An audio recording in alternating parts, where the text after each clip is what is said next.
Gullar inson ko'nglini yashnatib, ko'zlarini quvontiradi. Ushbu tabiat mo'jizalarini parvarish qilish, ko'paytirish, turlarini orttirish gulchilarga ham zavq, ham o'zgacha kuch-g'ayrat beradi. Muxbirimiz Islom Nishonov navbatdagi lavhamizda xonadonida 20 dan ortiq turdagi gullarni parvarish qilib, daromad manbaiga aylantirgan oila haqida hikoya qiladi. Rishton tumanining Chek Nasriddin mahallasida bir xonadon borki, u yerga qadam qo'ygan har bir kishi nafaqat go'zallik, balki mehnat va mehr ifori bilan to'lib toshgan muhitni his qiladi. Bu gulchilikni hayot tarziga aylantirgan Ahmedovlar oilasidir. Ochilganda bitta oddiy bak chiqarganda ham xursand bo'lib ketamiz, o'z bolamizdek bo'lib qoladi. Bunga alohida vaqt ajratib qaraymiz.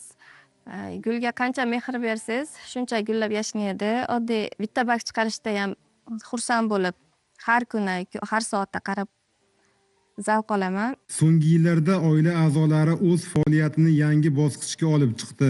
Ular dunyoning turli nuqtalaridan Niderlandiya, Xitoy va Tailanddan keltirilgan noyob ko'p yillik gul turlarini mahalliy sharoitga moslashtirib, xona sharoitida parvarishlab kelmoqda. Bugungi kunda ushbu xonadonda 20 dan ortiq turdagi bezakli va xushbo'y gullar mavjud. Mavsum davomida esa ularning soni 150 tagacha yetadi. Bu esa talabgor xonadonlarni, korxona va tashkilotlarni ham go'zallik bilan ta'minlash imkonini beradi. Ijtimoiy tarmoqda onlayn ham sotdik.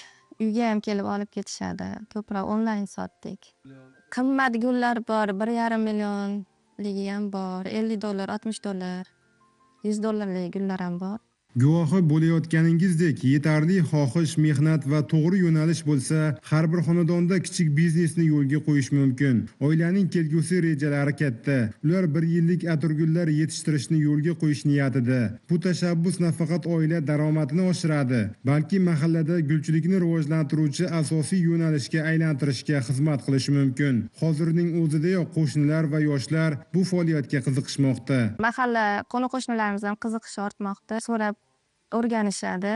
Qo'limdan kelgancha yordam beraman. Eng muhimi, bunday oilalar boshqalarga ham ilhom berib, uyda o'tirib ham daromad topish mumkin degan g'oyani amalda isbotlab bermoqda.